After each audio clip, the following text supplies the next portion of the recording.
thousands of fans flocked the Circuit de Catalunya on the Saturday of the 2018 Spanish Grand Prix.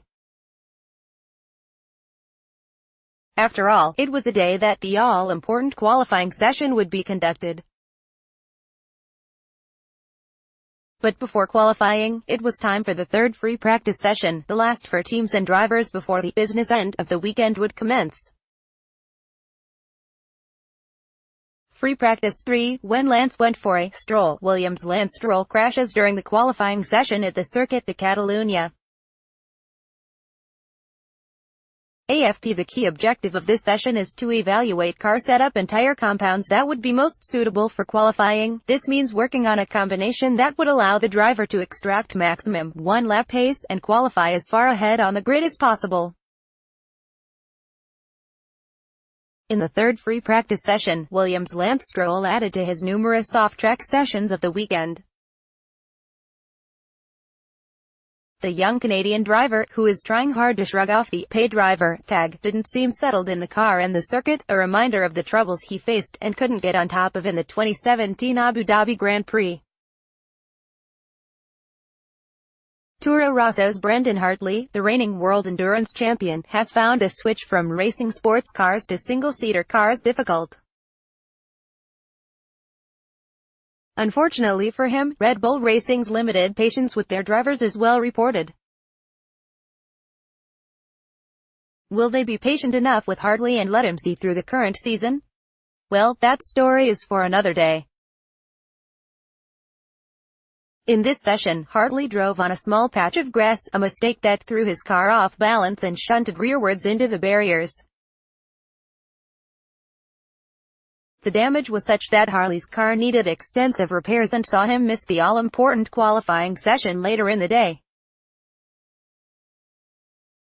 Tire strategies at play in qualifying. The aerodynamic requirements of the Circuit de Catalunya make it difficult for the current generation of Formula One cars to overtake each other. This makes the qualifying session and securing a good grid slot even more important. The statistics back this theory. The pole sitter has won 73% of races between 2007 to 2017 and a top 4 starting position has a 91% chance of winning the race. In Q1, Nico Hülkenberg was the big exit from the session. His Renault suffered from a fuel pressure issue that hampered his progress through qualifying.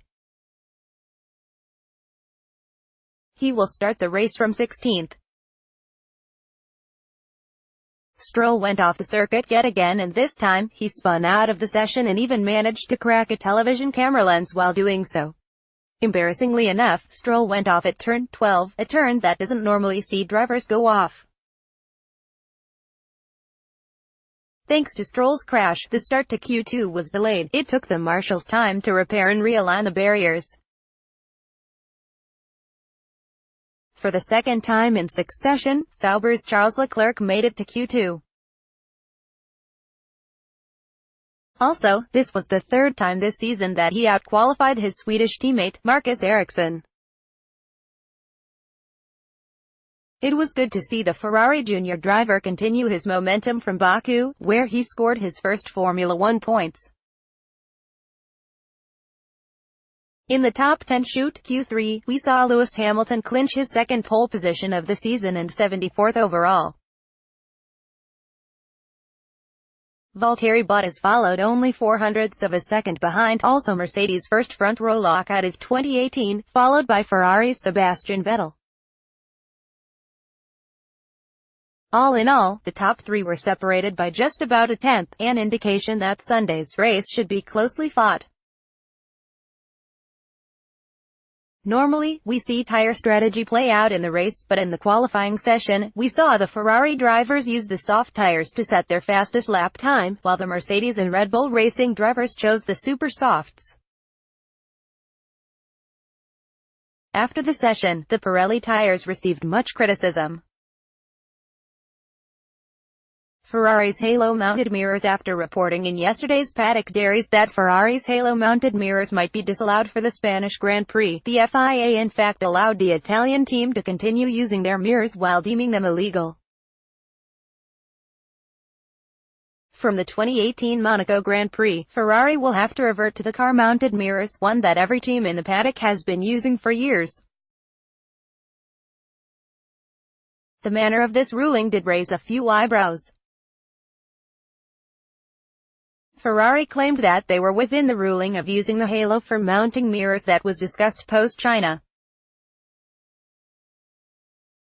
However, rival teams believed that by freeing up their mirrors on the car, there was a positive impact on the aerodynamics of Ferrari's SF71H.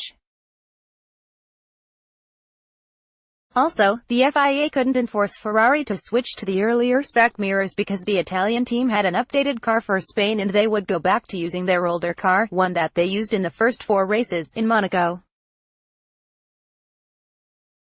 Fernando Alonso's jibe on Formula One. Fernando Alonso was asked an interesting question. A year ago, he had vehemently opposed Liberty Media's proposal of having 25 races a year. Yet, now he's driving many more. What changed his mind? Alonso replied, "The reason is that the other races I drive, outside of F1, are fun races. Formula One is predictable, demanding and more about Constructors' Championship. Different teams line up on the different rows of the grid, there is not much that a driver can do.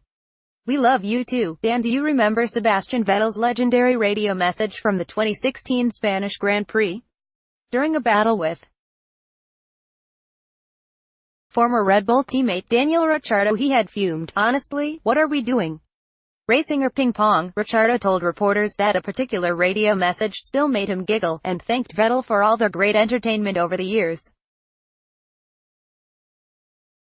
Speaking of entertainment, Ricciardo packs in a neat amount himself. For us journalists, going from one press meeting to the next, his are the most fun, candid and unexpected.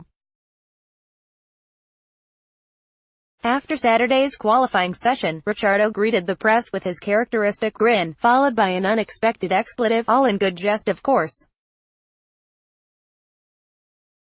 "We love you too, Dan," quipped back a senior journalist, and the room burst into laughter.